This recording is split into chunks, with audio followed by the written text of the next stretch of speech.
देव रघुनाथा निश्चर पद में हो सनाता। अनुज समेत, अनुज माने होता है भाई।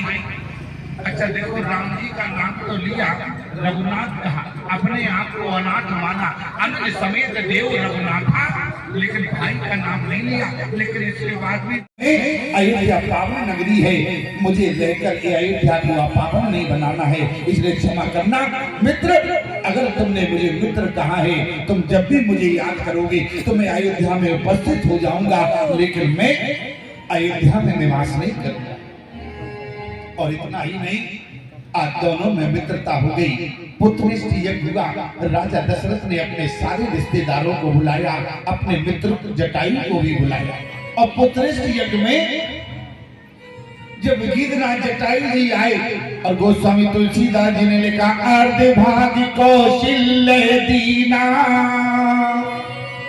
जब आधा भाग खीर का रानी कौशल्या को दे रहे थे, देते देते नजर जटायु के ऊपर चली, नजर जटायु के ऊपर चली गई।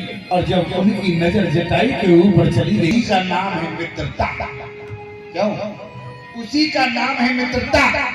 आज मित्रता में स्वार्थ है, मित्रता में छल है। आज पान की दुकान से मित्रता शुरू होती है, दारू की दुकान से मित्रता शुरू होती है।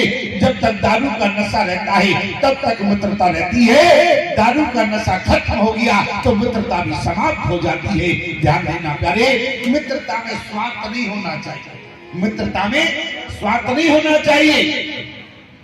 एक बात कहना चाहते हैं प्यारे, आपने श्रीमद् भागवत में सुना होगा, सुदामा की गरीबी का कारण क्या है? सुदामा की गरीबी का कारण क्या है? सुदामा जन्म से गरीब है कि प्रारब्ध से गरीब है? ध्यान से सुनना, सुदामा की गरीबी का कारण है मित्रता। आप कहें प्रमाण क्या है? जे न मित्र दुखे होवे दुखारी,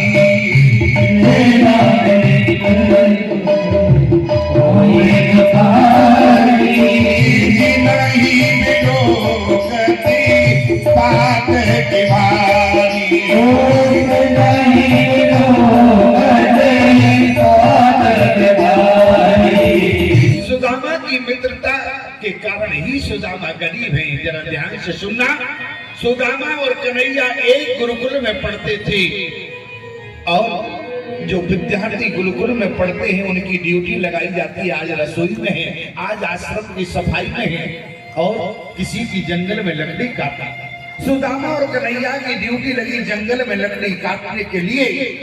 गुरु माता ने कहा कि बच्चे जाएंगे, शाम हो जाएगी, तो गुरु माता ने एक कपड़े में बांधकर भुजे हुए चने दे दिए कि सुदामा लौटते समय विलंब हो जाए, अभी घर में कुछ बना नहीं है, एक भुने चने ले जाओ, तुम दोनों लोग पा लेना। सुदामा ने चने की पोटली को लिया, आश्रम में रख दिया। इतने में दुर्वासा ऋषि का आना हुआ। दुर्वासा ऋषि ने कहा, भिक्षाम देहि। गुरु माता दौड़ कर आई, हाथ जोड़कर कहा, बाबा जी अभी घर में कुछ बना नहीं है। दुर्वासा ऋषि क्रोधी है, आंख बंद करके देखा तो कपड़े का वो निर्धन हो जाएगा। दुर्वासा ऋषि ने श्राप दिया, जो इन चनों को खाएगा वो निर्धन हो जाएगा। सुदामा ने दुर्वासा ऋषि के श्राप को सुन लिया और सुदामा जंगल में लकड़ी काटने गई। सुदामा तो यही मौका देख रहे थे, पानी गिरने लगा, भगवान एक वृक्ष के ऊपर चढ़ गए, सोने का नाटक किया। सुदामा उसी वृक्ष के नीचे खड़े होकर चने खाने लगा। भगवान ने कहा कि सुदामा मुझे लगता है कि तुम कुछ खा रहे हो। सुदामा ने कहा नहीं, मुझे सर्दी बहुत है इसलिए दांत किटकिटा रहे हैं। किसी ने कहा, सुदामा अरे कन्हैया तुम्हें मित्र रूप में प्राप्त हुआ, आज तुमने कन्हैया से झूठ बोल दिया। अरे सुदामा कहने लगा, मेरे प्यारे जरा विचार करना, आज दुर्वासा ऋषि का श्राप था, जो इन चनों को खाएगा वो निर्धन हो जाएगा, और अगर इन चनों को अगर मेरा कन्हैया खा लेता, अरे देने वाला तो भगवान है, अगर वही गरीब हो जाता तो अपने भक्तों को कहां से देगा। इसलिए गरीबी को स्वीकार किया, लेकिन मित्रता में छल नहीं किया। ध्यान देना, इन लोगों ने कहावत बना रखी है, क्या बोले, गुरु संग कपट मित्र संग चोरी, काहो निर्धन काहो कोड़ी। एक कहावत सुदामा के लिए लागू नहीं होती है, कान खोलकर सुनना।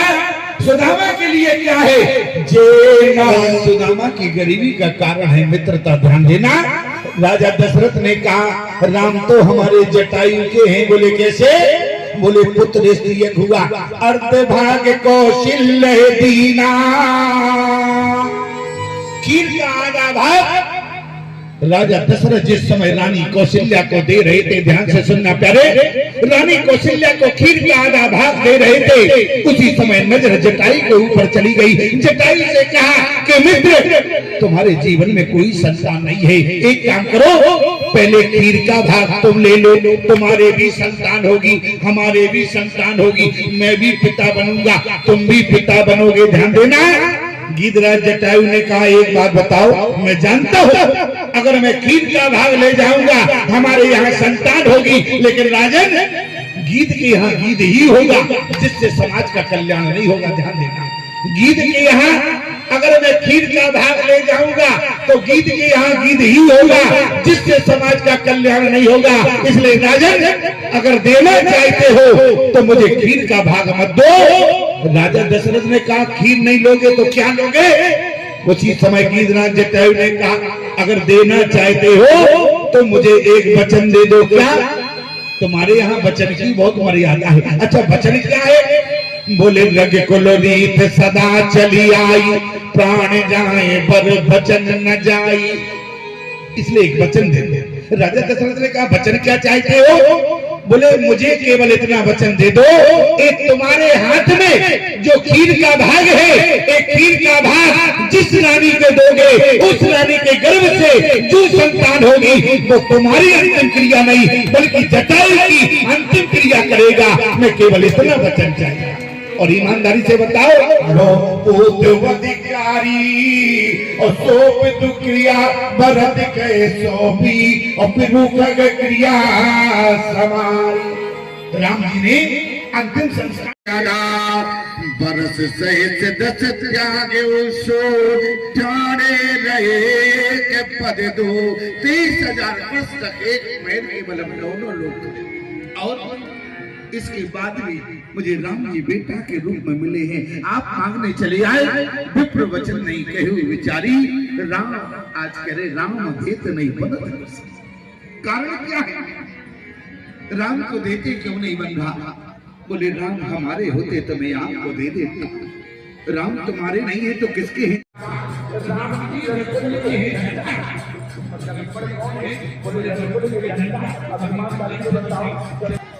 लक्ष्मण को क्यों दिया? ध्यान से सुनना मेरे प्यारे, लक्ष्मण को क्यों दिया? विश्वास जी कहां से लक्ष्मण को नहीं दिया? क्यों करेंगे? बोले लक्ष्मण क्या करेंगे? बोले मैं करने साथ ये लक्ष्मण है होंगे समाज हो जाएगा तो राम से पूरी मानव को पड़े। राम जी से जितनी देवी मेरे लक्ष्मण को मारा है और सब यहाँ पर राजा दशरथ ने कहा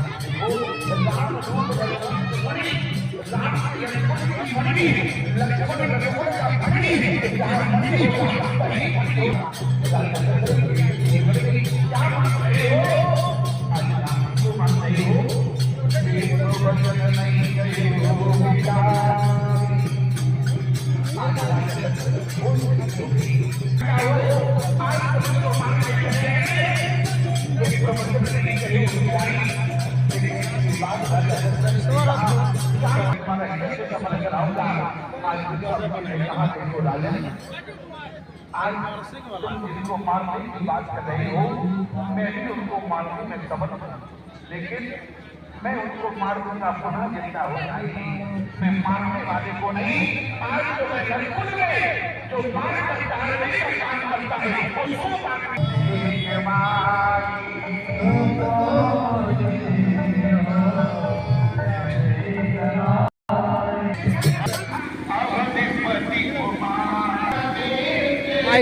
पूछेंगे तो अपना आप जग जग जग